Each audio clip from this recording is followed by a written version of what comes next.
You know what? I'm interested in this one. The gaming industry has lost their collective mind. This could go one of three ways. I don't know which way this is going to go.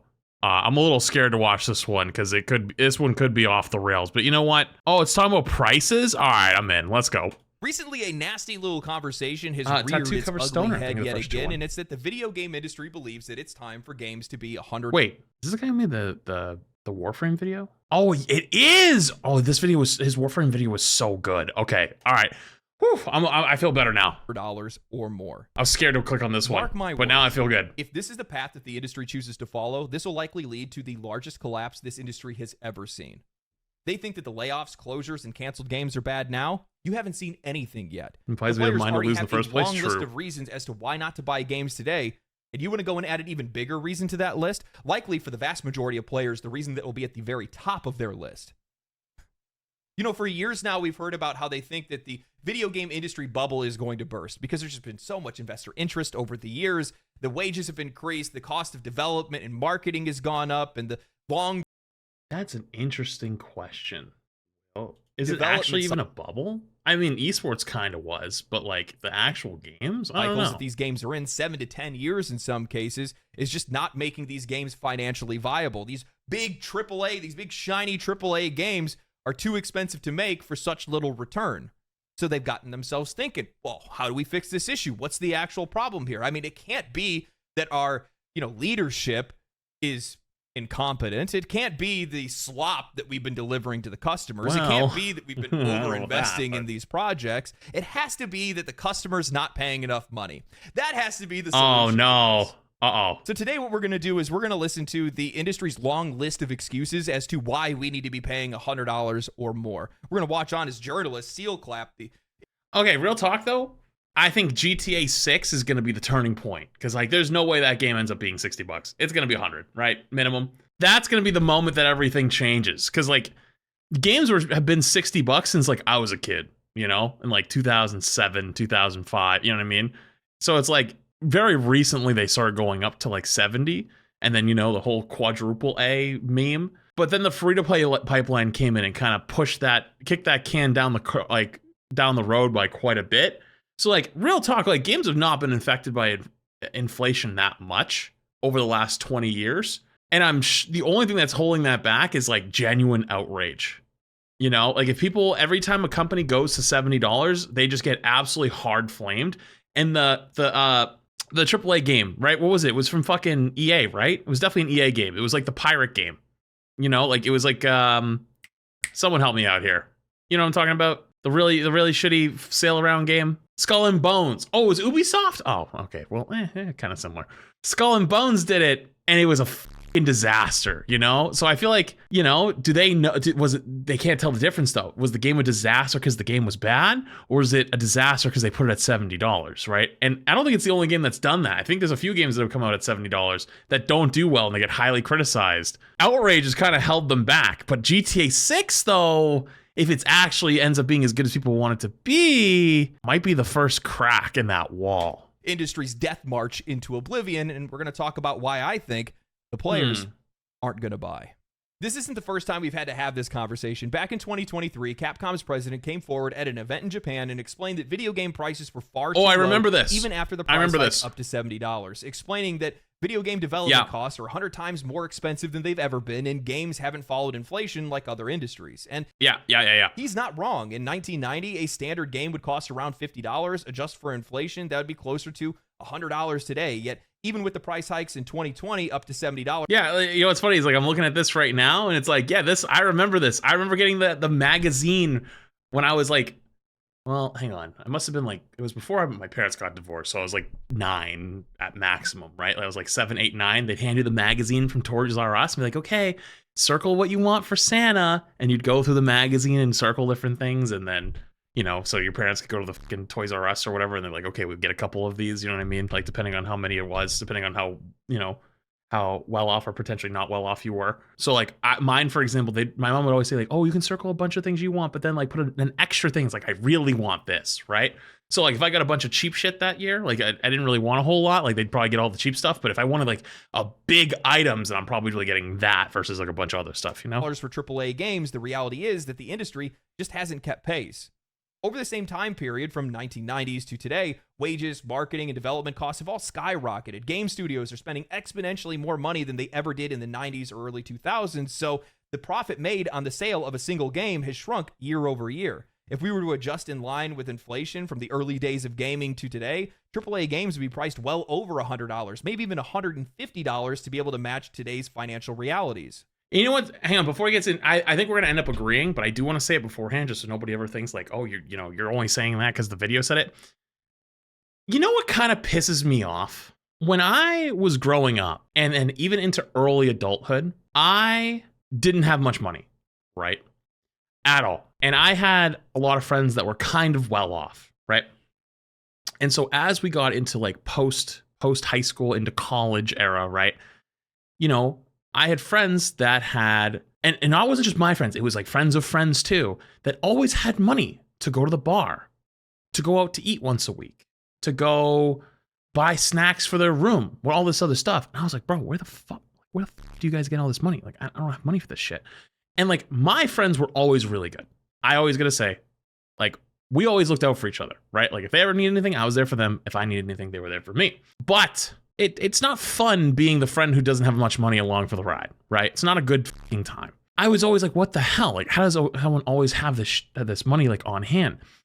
But the thing that I would always get irked for, or get mad about, because my friends would sometimes be like, oh, like, you always play video games, like, you have money for video games, but like, you don't have money to go to the bar this weekend.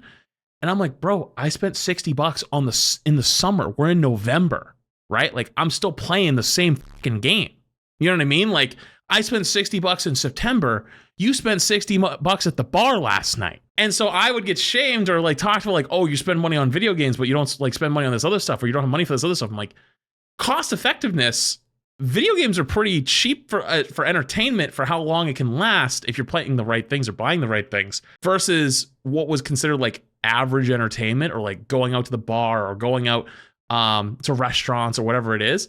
And so, yeah, I feel like the bang for your buck for video games is actually really good, or always felt like it was really good compared to other things. Is that changing a little bit with like microtransactions? Yeah, of course. But like, you don't always have to buy those, but then there's like not really a reward. So it's like, it's a little different. Now, all of that makes sense with nuance removed. However, we don't live in a world without nuance. The fact of the matter is that the advice to new streamers doing all like sorts of streams. Well, there's your first problem. Why are you doing all sorts of streams? You need to build an audience first, and typically building an audience around a single thing is the correct way to go.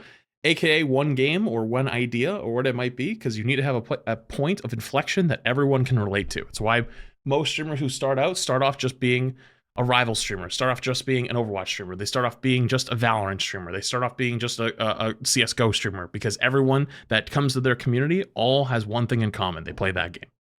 Vast majority of games that are released today make far more money past the point of sale. Something that didn't exist back when games were being made in the 90s and early 2000s. While they still had merchandise, toys, and clothing and other different things that they could sell, now today, games have DLC, loot boxes, gacha and gambling mechanics, microtransactions, expansions, collector's editions, and more. I'm sorry, but you can't convince me that video game companies aren't making enough money today, or there aren't enough ways for them to make money. However, games journalists and industry analysts... Well, they'll never make enough money, because even if they do make enough money, they can just do like stock buybacks and stuff like that. So they'll always spend it. Matthew Ball are going to try to tell us otherwise. In an article written by Eddie Makic titled GTA 6 could cost as much as $100, some hope.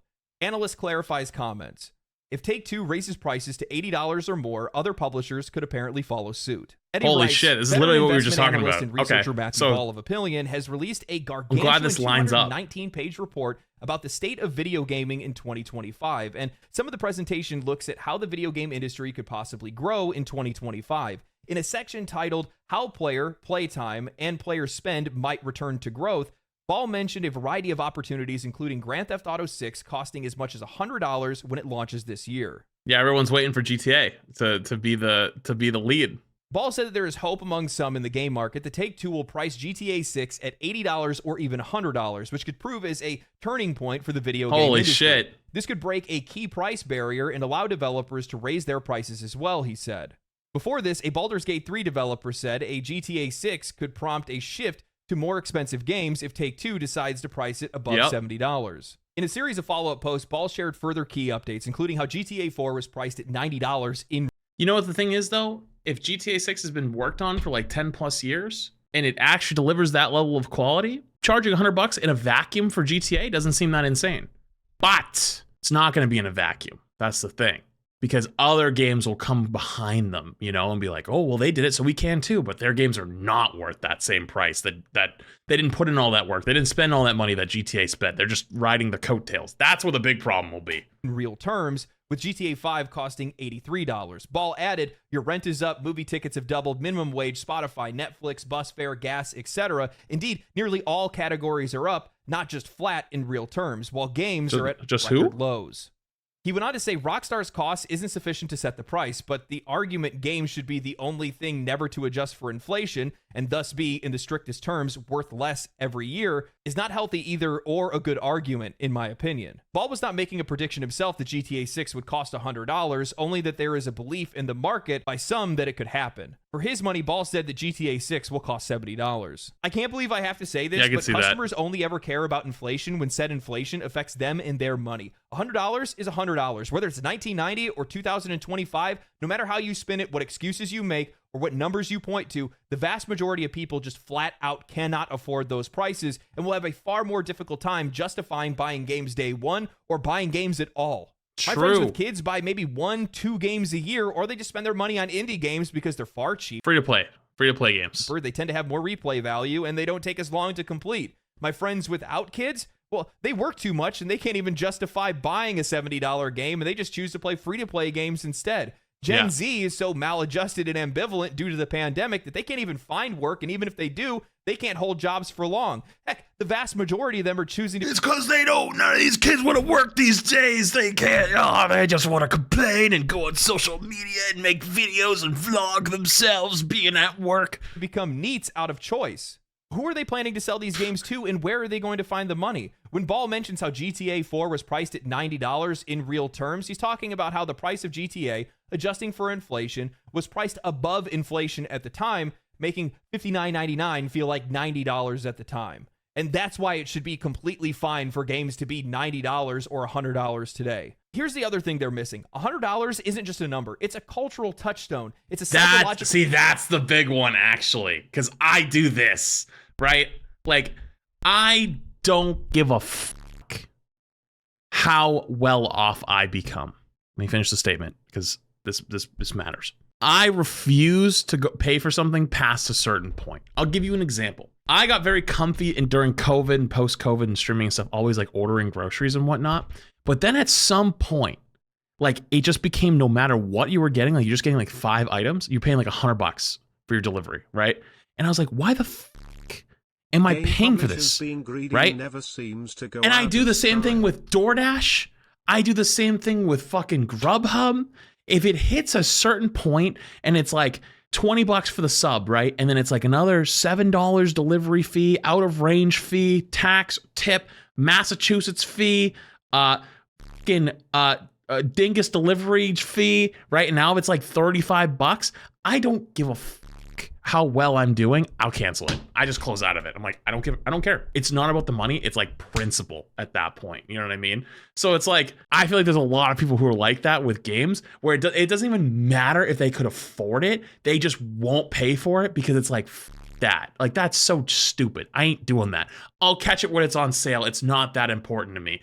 Because like, in a lot of ways, you know how like people make fun of like girl math, you know, where it's like girl math is like, you buy a jacket for $50 and then return the jacket because you didn't like it. Well, now you can spend $50 of like in-game or in-store credit, and that's like not spending any of it at all because you already like it's technically free because you got $50 from the store, right? And it's like, well, that's not actually how, but like in your mind though, it makes sense because like it's like, okay, like you already spent that money's already gone. Now you get to buy something else. So it's like you can justify it a lot easier. I feel like you can do that with a lot of games too, where it's like, well, I'll spend $60 or I'll spend $50 or $40 it's on sale. Cause like if I buy this game, it'll get me by 3 weekends, and 3 weekends at the bar would cost me $60 a night. So I'm actually saving money by buying a game, playing it for 3 weekends in a row instead of going to the bar 3 weekends in a row. I'll actually save a lot of money. That's boy math. That breaks boy math. You know what I mean? Threshold that makes consumers think twice before making a purchase. Crossing that $100 mark makes a statement. It's saying that this product is now a luxury tier item, something that isn't just an impulse buy, but an investment, whether it's worth it or not. And that's when that feeling hits the hardest. It's not just about the price tag, it's about the perception of value and what people... I buy a 2K computer because it takes years to come, and it saves me thousands of going out. Hashtag boy math. I mean, real talk, that's true, right? Like, some of my friends who are like, I like a couple of my friends like work in like finance and like other shit, and they make good fucking money, right? They bitch just like everyone else, but they make good fucking money. And the other day, the group chat is talking about they want to play COD. I don't play COD anymore, so I don't play with them when they do it. But like someone is still on like an old Xbox One, and they're like, bro, you got to get the fucking upgrade or like get a PlayStation because like you can't even play this game. And he's like, nah, like I don't want to spend the money on it right now, all this stuff. I know how much that fucker makes, right? But it's like, he's like, he plays games still and will buy games as long as they work for that console, but he doesn't want to spend the $500 or whatever to get something new because he doesn't play it enough, so it's not worth it yet to him, right? So it's like, he could afford it, but that it's like, yeah, but I don't actually need it right now. I don't really want to get it right now, so I'm not spending the money. Can reasonably spend. So like, if it price went up though, he might just go, nah, it's not that important to me anymore. And in an already stretched economy. Look, $100 purchase feels like it demands a justification. I can't tell you guys. Oh God, what does he do now? He was literally like lead security for this company, like cybersecurity, and then he left that company to go to a big company, and he's like really high up in their IT security team. Like that guy fucking makes bank, and I'm like, bro, you could like. I read through the conversation, I'm like, you are not bitching about this right now. I know how much you make, but they just don't care. You know what I mean? That's what I mean, though. It's just more of a mentality. Dread when I was wanting to upgrade from a $30 webcam and a $50 microphone. For many, this is going to be a breaking point. The moment where games start to feel more like an exclusive club for the people that can afford it and less like a pastime accessible to anyone who loves the medium. It's a barrier that not only reflects inflation, but also sets the tone for how the industry views its audience. One where only a select few can afford or truly engage with what the industry has to offer. I just hate how disingenuous all of this is. Ball says the prices for all things are up, and the idea that games need to stay the same price isn't fair, conveniently ignoring the fact that while the upfront price of games has remained relatively stable, the way that games are monetized has changed drastically. That is a good point, because I was going to say, actually, it is kind of a fair statement to say that. At the same time, though, yeah, like it's not like there's a million microtransactions. In-game purchases, microtransactions, season passes, battle passes, and expensive collector's editions have all become the norm. Game companies have found new, more aggressive ways to squeeze every dollar from the player far beyond the original price tag. A $60 to $70 game is no longer just that. It's an entry point. To truly experience whatever the game has to offer, players are often pressured into spending far more in additional content. Customers aren't just paying more, they're paying far beyond what they originally bargained for, and that's what should be addressed, not just the price tag on the box. And what's even more funny about all of this is the fact that the writer of this article actually ended up using the Baldur's Gate 3 developers' words out of context. And by the way, if you guys have paid attention at all to journalism over the last couple of years, they've been using Baldur's Gate 3 developers out of context constantly. Yeah, they've been doing it for a long time. Add some type of emotional weight to whatever their words are. Like, well, they kind of had some big controversy when the game came out. Remember the whole people need to realize BG3 is not going to be the standard for games. Like that's an outlier because that'll ruin the entire industry. Because it was like other like devs, quote unquote, on other studios talking about it, and then like they kind of like clapped back a little bit and was like, you know, like this was a passion for love. Yeah, it was extremely hard to do, but we did it because we wanted to. You know what I mean? So like ever since then, it's been kind of like one of those things that like it gives validity. Like they have like a street cred. It's this great developer that made a game that everybody loves saying that they agree with us when 9 times out of 10, their words are completely out of context.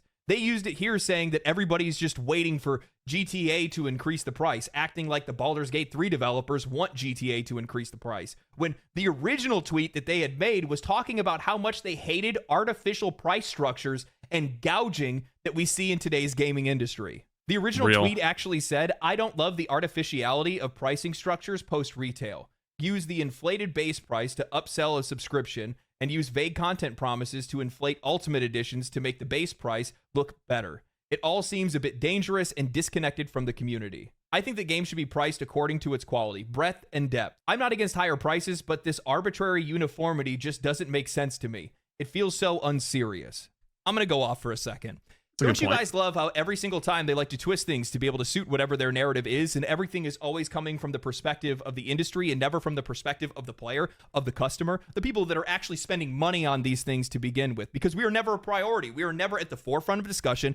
We are never at the forefront of their mind when they're making these decisions. And then they sit back and they wonder why games are failing and studios are closing. I don't know. How could that possibly happen? The prices for everything is going up. You're absolutely right. Now that I think about it, you know what hasn't gone up with inflation? The general quality and day one performance of video games. Even some of the best games that we've seen released over the last few years can't even hit a standardized level of quality. We are spending $60 to $70 on brand new day one video games that we have to sit there and hold the bag because the game's not even finished, because it's always... You know, it's funny. I'm playing Spider-Man 2 this week, and people keep asking me if I'm having bad performance issues because apparently everyone's getting cooked on it. Like, it's just not working that well for most people. I had a couple small visual bugs, nothing crazy, nothing like game breaking yet, but I also have like a super PC. So maybe that could be potentially part of it. But even for like a game that's a couple years old that got ported to PC, it's like still the same thing. It's still got big problems. Apparently, I mean, I'm not looking at the Steam stuff, but I saw like online that the Steam reviews apparently were pretty bad because like people were pissed that the optimization's really, really bad. And it's like, you couldn't optimize the game for the port? That doesn't seem like that big of an ask to be able to resell the game at full price to a new demographic. No?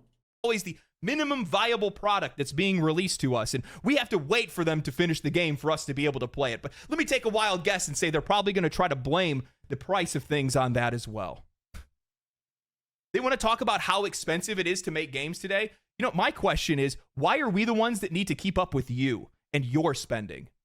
We didn't sign up for that. When I look around the industry, I see some of the most successful games over the last few years: Baldur's Gate 3, Black Myth Wukong, Space Marine 2. These games were made with a quarter of the budget of some of these big, flashy AAA games that nobody ended up buying in the first place. You guys are making tens of billions of dollars. The vast majority of the money that is made in this industry is coming from microtransactions. This is not my problem. This is not my problem. Real. The sheer cowardice of these companies to sit by and wait for somebody else to increase prices because they know it's a game, or they think it's a game that everybody's going to buy, and it's going to be the best way to just sneak that price change in. And that is so telling, because you are pathetic and you realize that your games wouldn't sell. You know, it makes a lot more sense about the Warframe video now. The Warframe video now makes a lot more sense. Still got to get around to playing that at some point. Things got crazy. Rivals is out now. You know what I mean? Like, it's like life just had other options, had other things, but it suddenly makes a lot more sense. Asmon, thanks for unpausing. Eddie continues with, wait, huh? That your games wouldn't sell.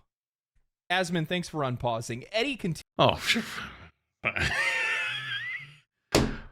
we're good. Continues with $70 is the current market rate for new AAA releases. And still slightly feel a little bit caught, but like, it wasn't me. I wasn't even giving it a take. I was just talking about the Warframe video, which was awesome. I loved the Warframe video. I was just saying it now makes more sense now that hearing all the Warframe stuff, and now here we are.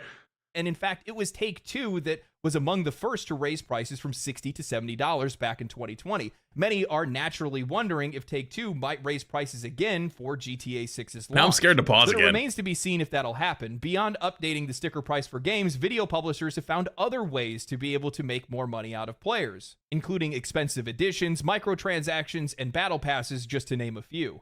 GTA 5, for example, has sold 205 million copies and brings in a lot of money in microtransactions in GTA Online. Early predictions have said that GTA 6 could sell 40 million copies and earn more than $3 billion in revenue during its first year alone.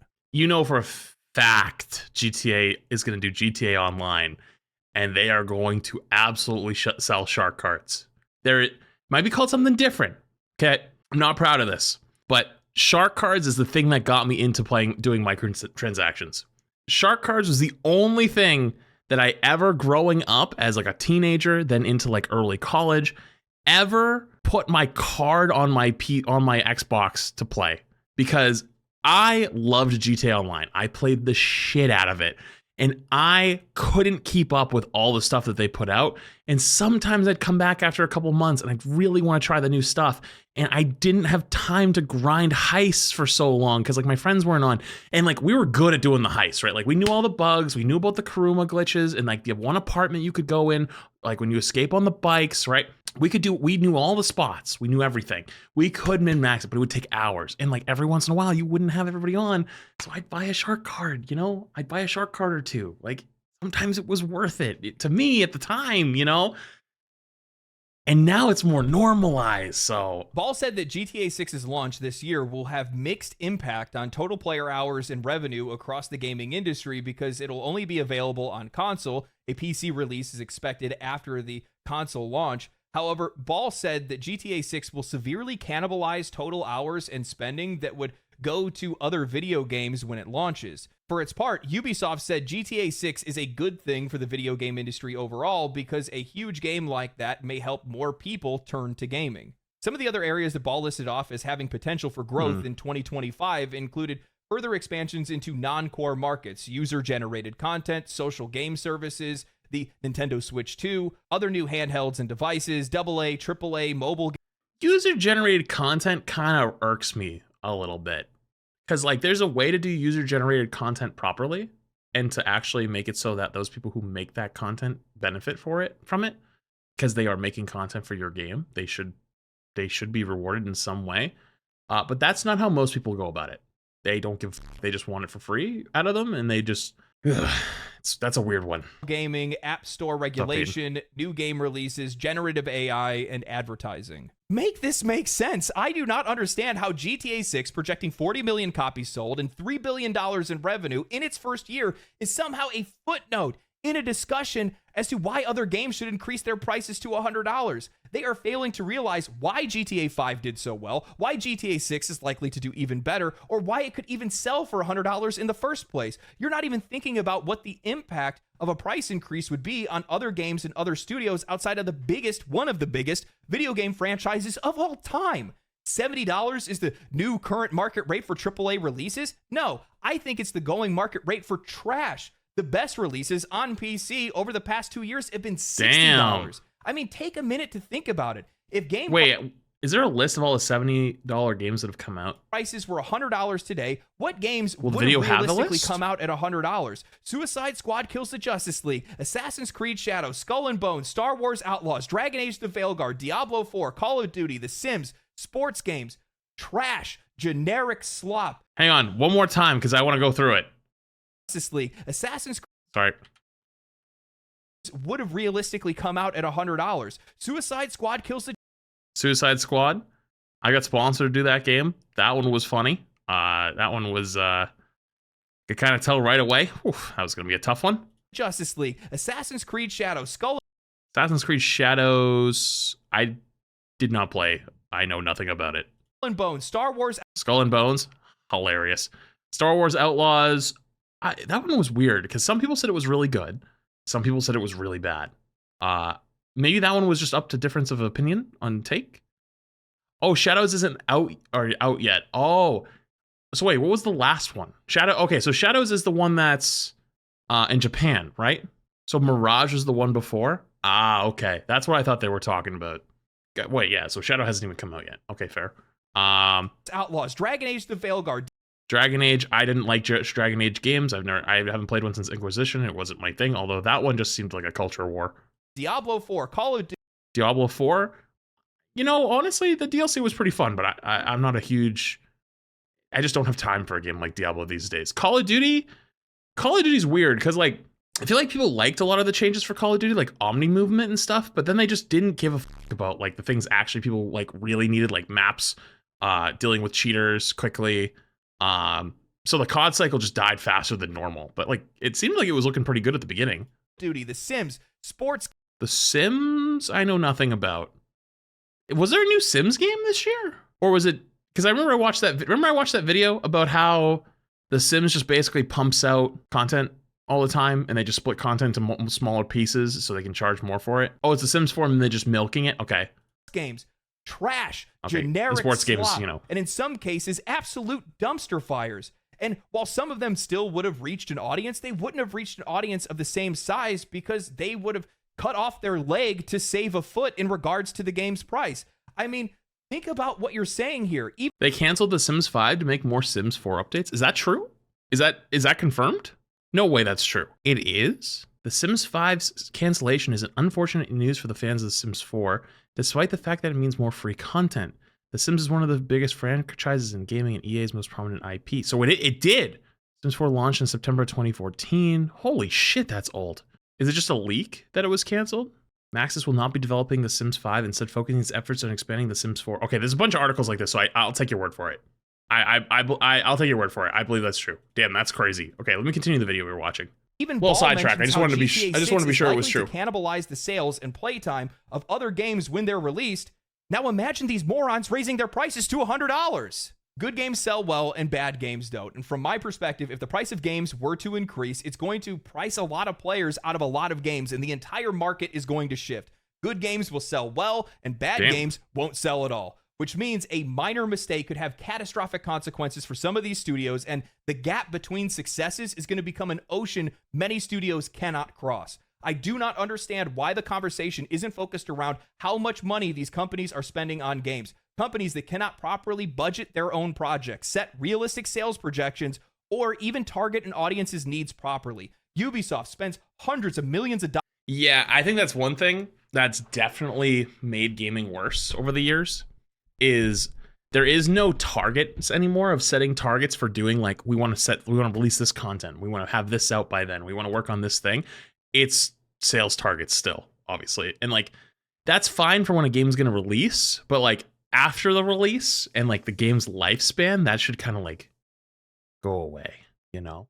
Dollars on a busted ass pirate ship. Not saying fully go away, because like you still have to like actually make money as a company and like actually get everyone paid and stuff, but it's like everyone's just shooting for higher numbers constantly. Like the concept of limitless growth is, I think, the thing I would probably say is the most problem. I have the most problems with. EA invested hundreds of millions into an educational HR video disguised as Dragon Age. And we have so many more studios that are torching millions of dollars on bloated games filled with busy work and realistic eyelashes. What are we doing here? This industry is in a state of entropy where they just keep pressing forward. They keep spending more money. They're adding nothing to the core experience. And the customer... Wait, am I crazy for thinking the remastered actually looks pretty good, though? Is the one that is expected to keep up with their spending. I mean, I don't know if it's worth another $60, but like, it looks good. I want to blame the failures of the industry on not making enough money, only to distract from the fact that it's their fault that people are losing their jobs. Studios are closing and sales are dwindling. I actually read through Matthew Ball's 223-page presentation, and he unwittingly proved it himself. In 2020, IDC, Google, ARC, and SMP all made projections on what they thought the industry would look like with its growth in the coming years. They viewed the pandemic boom as an accelerant, not an anomaly. Yes, these idiots thought that COVID was the future. ARC Investments forecasted that the industry would grow by 50% in 4 years, from $200 billion to $300 billion, meaning that investors, blindly trusting speculators, ran to invest in these companies. Well, hang on. Anyone who's worked in esports can tell you why that's just a fucking lie. Yeah, there's a reason why every esports team on the planet back in 2021 and into 2022 was promising every investor, every advertiser, insane numbers. That was never going to happen. And publishers, and in turn, those companies, flush with cash, invested heavily into their new future, only for them to be met with the crushing reality that none of those predictions would come true outside of Ampere. So if you're going to use them for investment, they're actually probably the better bet. They don't want game prices to increase for inflation. They want game prices to increase to make up for their colossal financial hole that they've dug themselves into. The pandemic led to a wave of overly optimistic projections. Popular forecasters and analysts predicted that gaming would experience that's pretty fair, growth, actually. an assumption that was rooted in a brief surge during lockdowns. These predictions were reckless, overlooking the fundamental truth. Once the pandemic subsided, people had to return to the working world. Inflation would then hit hard. I think a lot of people forget just how much of an impact stimulus checks had in the US. You had people that were low income and middle class earners that were making more money through unemployment than they ever did while they were employed. This ended up leading to a lot of... Okay, but these projections are not isolated to video games. I agree. I think we're going a little too hard on this section, personally, because like it's not wrong, but at the same time though, it's like anyone who worked in that industry for years kind of just knows that a lot of like finance bros slash like investment companies and like big money that's trying to make money elsewhere, like they're knowledgeable to a point. Like there's a point where their knowledge actually kind of falls off because that's more grassroots, and they're never going to get into grassroots, you know, because the numbers look all pretty, right? Like it's like 100,000 viewers for every time with a big event, then it ends up being 500,000 concurrent, which ends up being millions of views. And it's like you have millions of people that ended up watching the advertiser. And it's like, yeah, well, actually, you know, it was a lot of people who AFK'd because the drops, they wanted those like secret rewards. So you didn't actually get the money that you thought you got out of it. You know, or you didn't get the eyeballs that you thought you got out of it. Like, you know, like people think that they're advertising on like I mean, not the world, maybe not like the Super Bowl, but like almost like the World Series. Like, oh yeah, there's millions of people that watch this big event, and it's like, well, you know, well, actually, there's a good amount that watch, but then there's a good amount that actually just leave their PC on because like whatever free rewards are going on, you know, like whatever it might be.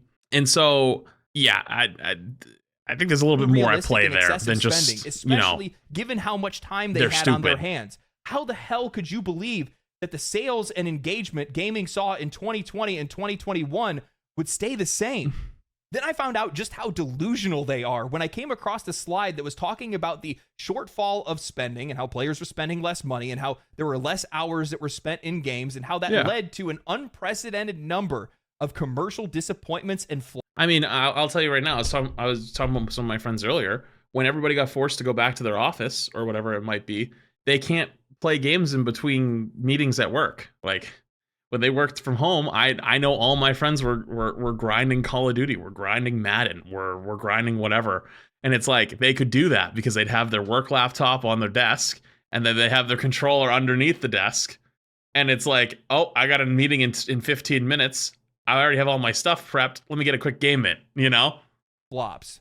Forspoken. Yeah, you're saying you used to be in games while in meetings? Yeah, of course. There's millions of people that could do that. You know what I mean? Flats don't tell them. They know. The fact that they couldn't put that into projections, though, is crazy. Bones, Concord, Halo Infinite, Redfall, Star Wars Outlaws, Avatar. These games didn't fail because of some esoteric lack in spend. Wait, the shortfall of players, dollars, and hours versus forecasts, even if it's versus 2021, has led to unprecedented a number of commercial disappointments or flops. Well, okay, let's go look through this list.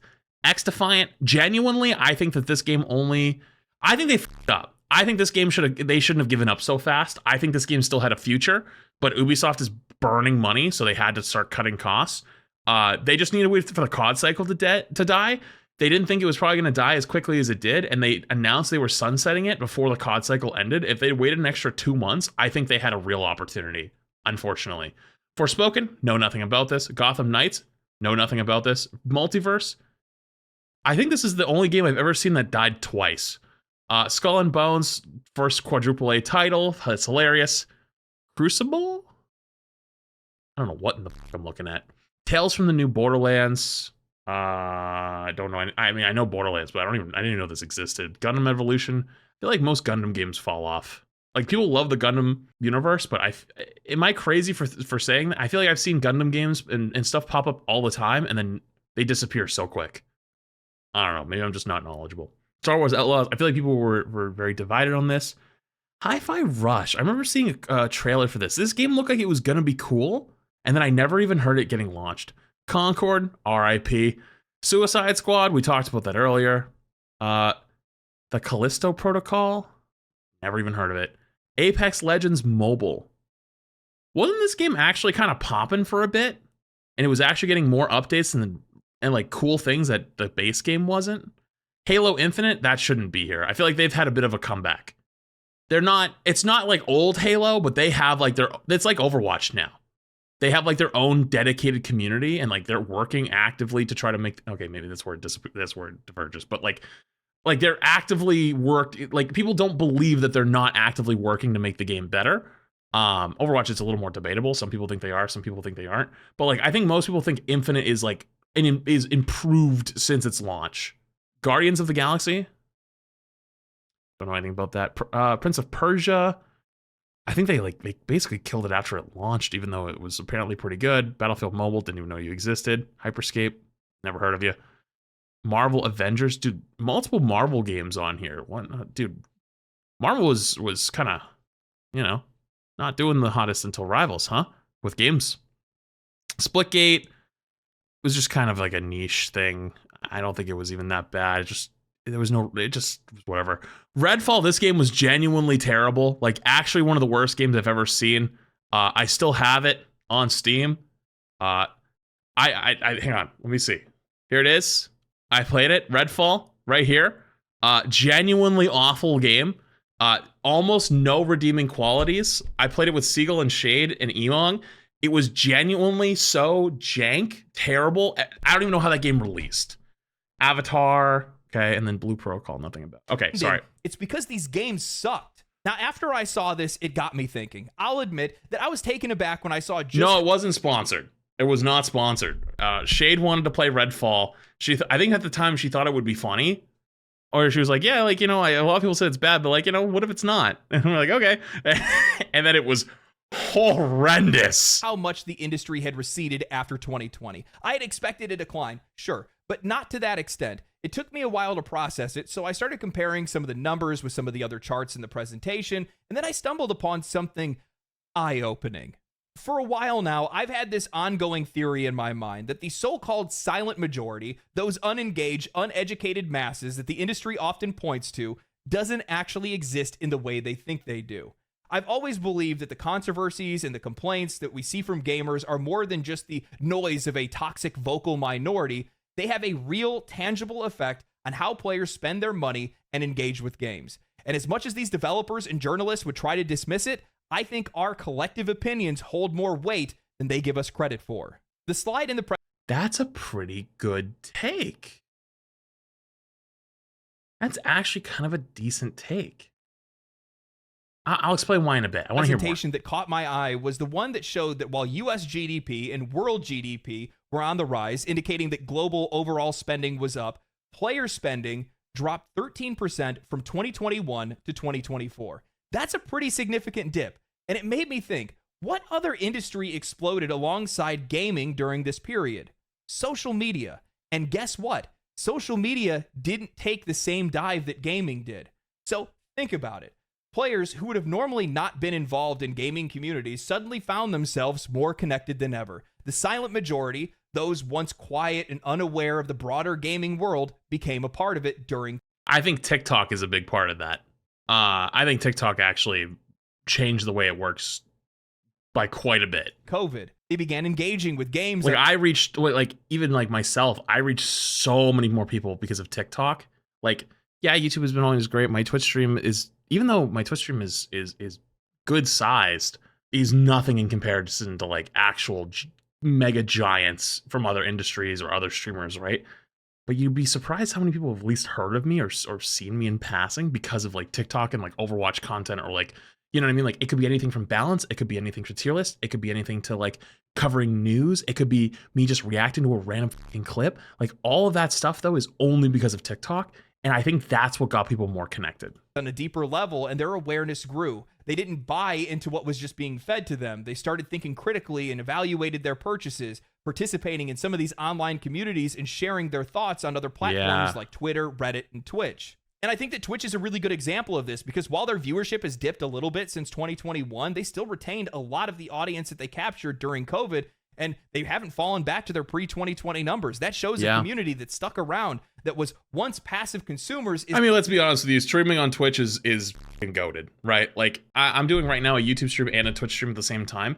And as YouTube, as much as I loved you guys, Rivals has actually been so enjoyable to stream on YouTube for. But like, I'll tell you right now, when I was streaming Overwatch on YouTube for a little bit before obviously Rivals came out, I'd stopped doing YouTube streams because it was just like, it was so unbearable that it was no community to it. It was just it was like treating it like a comment section in real time where people just wanted to come in and argue or debate or do whatever.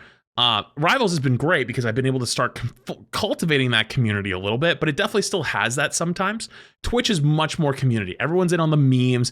Everyone's in on the drama. Granted on where you're at, right? Like, not always. Like, I'm not like a big drama streamer, but like, depending on where you are. People are keeping up with like the events. People are coming up like, oh, did you hear about this tournament? Whatever. Like people are much more willing to like kind of talk to each other. Like I almost never see people in YouTube chats ever talk to each other. And I'm sure there's a lot of people that are lurking on YouTube side too.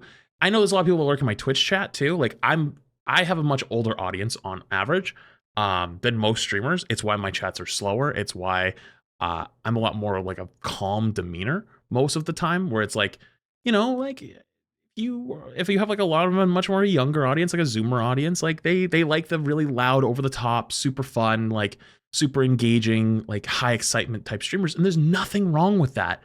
I just don't got the energy for it. I never have, right? And that's okay. But if you are someone in one of those communities, you know what you're signing up for, right? Like if you go to like Queso's chat, it's probably going a million miles an hour, and every 10 seconds you're hearing a TTS fat joke, right? Or if you go to like Kai's chat, it's going 9 million miles an hour, and they're probably doing some cool event, right? You know what you're getting into when you get to these places, and Twitch is good at that.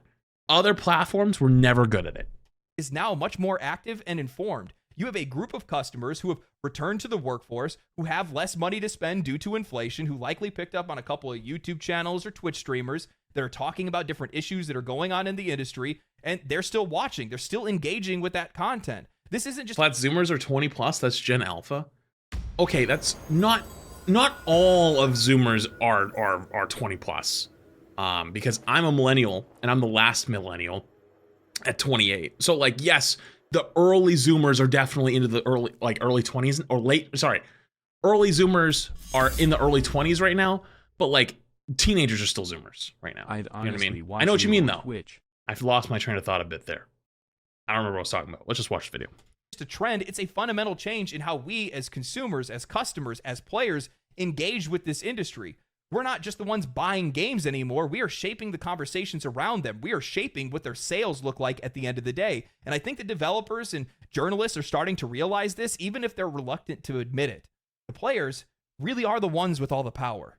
When you look at the growth of social media and you see how many people are connected to it, it's at a point where it's oversaturation. We're still seeing the same levels of engagement during the lockdown days. That they're still the same. A lot of the channels probably have seen even more growth since then. I would guarantee if I went out and I started polling some of the people that blew up or got big or anything like that during COVID, they probably still retained a lot of their audience, except for some of those Minecraft guys. But that's a completely different story. They talk themselves for the most part. But I think what the industry doesn't realize, holy shit, that's a wild stray. Really what it is that players are still engaged in all these discussions. All the views are still coming in on videos, all the tweets and all the Reddit stuff is still getting updates and all that good stuff. People are talking about the industry, but they're not buying the games and they're not playing the games. So what does that mean? Chat, one day I'm going to play Minecraft. I haven't played Minecraft since before they did the Bees update. I've only ever played console Minecraft. I've never played Java. One day I'm going to play Java Minecraft and we're going to play the whole game all the way through. We're going to do it. Someday. It will happen. I don't know when. I will not give you a promise. You know what's funny? Last time I watched one of these guys' videos, it was when I said I'd play Warframe, and I got asked, when are you going to play Warframe for the next, like, maybe like 2 to 3 months straight. Every day, at least one person, sometimes up to 30. Now I said this in Minecraft and this one. Is it going to continue to happen? God knows. That means that they're out there involved in these communities and they're avoiding games. You cannot tell me that all the controversy that was surrounding Dragon Age the Veilguard didn't affect its sales. People waited for reviews. They felt the general vibe of the game and they avoided the game. And as such, the game failed. In most cases, a game with that name, a game that has that much cultural weight, Dragon Age, should have sold regardless. It still should have did really well, but it didn't. And why is it? Well, it's because didn't it still do okay, paying attention to videos or watching videos or keeping up on previews and stuff like that. They're going off of the vibe before they actually go to buy.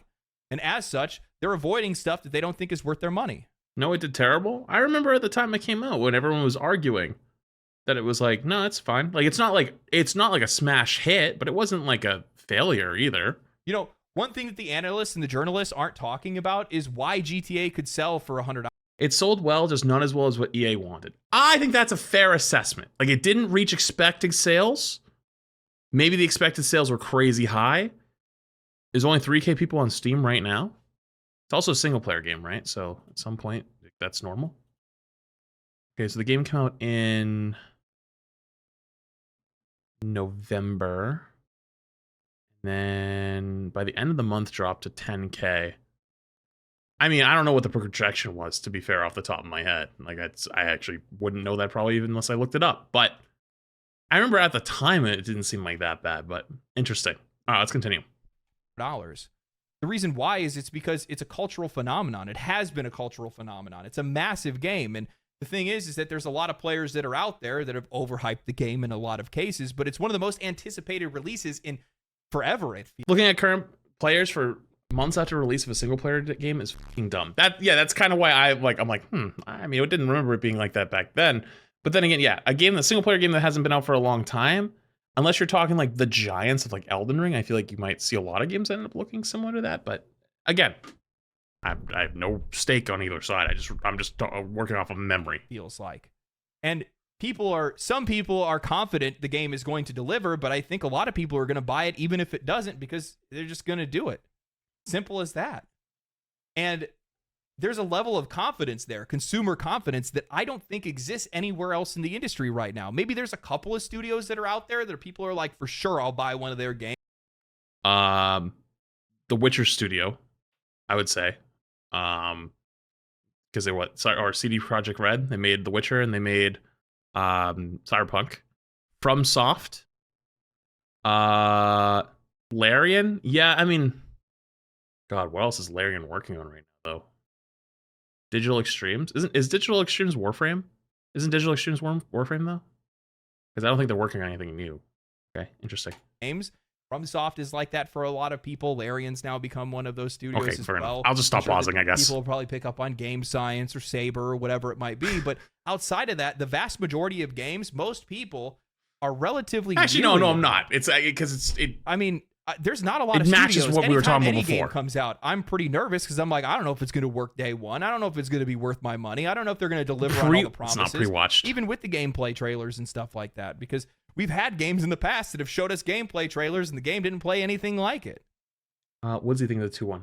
Shit. Sure, you're going to have some people that are out there that are going to be habit buyers. You know what actually was like that for me? Siege. Go back and look at old Siege trailers, and then versus the game that actually came out, it's very different. Very, very different. And I was very disappointed at first, but the game was still good and I liked it. So, and they will just go and pick up Grand Theft Auto, and I'm sure probably the same thing will happen for like sports games and stuff like that too. But I'm just going to be honest. But are you out of the loop because all the talent escaped from CD Projekt Red? I might be. With you, there's just a lot of people that are out there that can't afford $100 video games. And this isn't a shot at people being like, oh, look at this broke boy or anything like that. Dude, I get it. I don't like spending that kind of money on something. I could write it off on my taxes and I'll still feel dirty doing it. And to be honest with you, with the rise in popularity for PC gaming, remember I talked about earlier, surprised if you saw a return to pirating. Just like in the early 2000s with CDs. They were overpriced, they were bulky, they were hard to store, they were easily damaged. $20-$30 for a CD? Bro, it was too much money. Everybody flooded to LimeWire and Napster and stuff like that. And I guarantee you'll probably see the same thing here because a lot of it is based off of convenience. While general customers, I don't really think are really interested in pirating games, just general consumers, they will be if the industry... This is weird. This is probably not the place for this take, but I have this firm belief deep down that people do not want to pirate things if it's not unreasonable. Follow me for a sec. Anime is a good example of one of those places where everyone loves to sail the 7 seas because there's no good alternative. There's Crunchyroll maybe, and Crunchyroll's UI is fucking terrible. It's hard to figure out what new stuff is coming out. The only way I know how to use Crunchyroll at this point is by, oh shit, new anime come out. I see it at the top. I click on it. Add it to my, so it's like my continued watching, and then I close out of it immediately. That way I have that bar of everything that I'm interested in watching at some point. And then in the way that it actually puts them is terrible. And then it doesn't have everything. And it sometimes is weeks behind or months behind, or, oh, now that's locked to Netflix, but only in Canada. So you got a VPN to Canada. If there was actually a place where you could have it all in one spot with a good UI and put stuff on your to watch list, and you could have, oh, you liked this, here's some similar ones, boom, you could have all these things together. I don't think people would pirate near as much. That is my own take. I believe most people are good. Most people want to pay for a service that they believe is good and they think it's worth it, but there just isn't one that exists. Prices them out of it because they were at one point in time with music. Back in the day, nobody had any problem downloading movies, TV shows, and music, and still in a lot of cases people do. Yeah, you can talk about like, you know, Netflix, Disney, all that stuff too. I was talking about specifically for one thing that I know about, but like the only reason why they do it today is because it's convenient and relatively cheap in their eyes because they're spending it on subscription programs or whatever it is. This is going to be devastating to the industry if they make this choice because, like I said before, listing off some of the games, think about the games that they would actually sell for $100. The vast majority of games that release in a year aren't worth that kind of money. And you know for a fact, anytime there's some type of just generic blanket price increase, they're all going to go for it. And they're all going to fail. Outside of a handful, maybe 1, 2, 3 games a year, maybe. GTA will be fine. And the funny thing is that even those games are going to suffer because most people aren't going to be able to justify $300 on 3 games. That's crazy. You out of your mind? That's half a console. What are you thinking? Even a price increase up to $80, I think, is going to be too much. It's just. I think 80 would be. I don't care. I don't think 80 is the breaking point. 100 is the breaking point because that's a number. That's a cultural number. That's a number in your head of like, you know what I mean? Like 80, I think is like you've pushed it as far as you can. Once you get to 100, that's where you'll see the drop off. That's when it will happen. What people say about, you know, how realistically half a console or 3 cartons of eggs. $80 to $100 is a lot of money. And for most people, they're just going to pass on it. Oh, no. There's other games that are out there that are far cheaper, that are much more worth their money, and they're going to support them instead. So if these AAA companies want to go ahead and do it, these big, you know, the biggest publishers and studios that we have that are out there, go for it. Yep. I love to make videos about it. Like the video I'm going to make for BioWare. Oh, man. What did BioWare do? Be. That one's a long time coming. Anyway, hope you guys enjoyed the video. If you guys did like the video, subscribe to the channel, share it to your friends, share it on social media and things like that. Very good video. My engagement. Reminds me a lot of the Warframe video, but in reverse. The Warframe video was all all praise. This one was all, you know, what the fuck are we doing? That was a really good video. Thank you for recommending that one.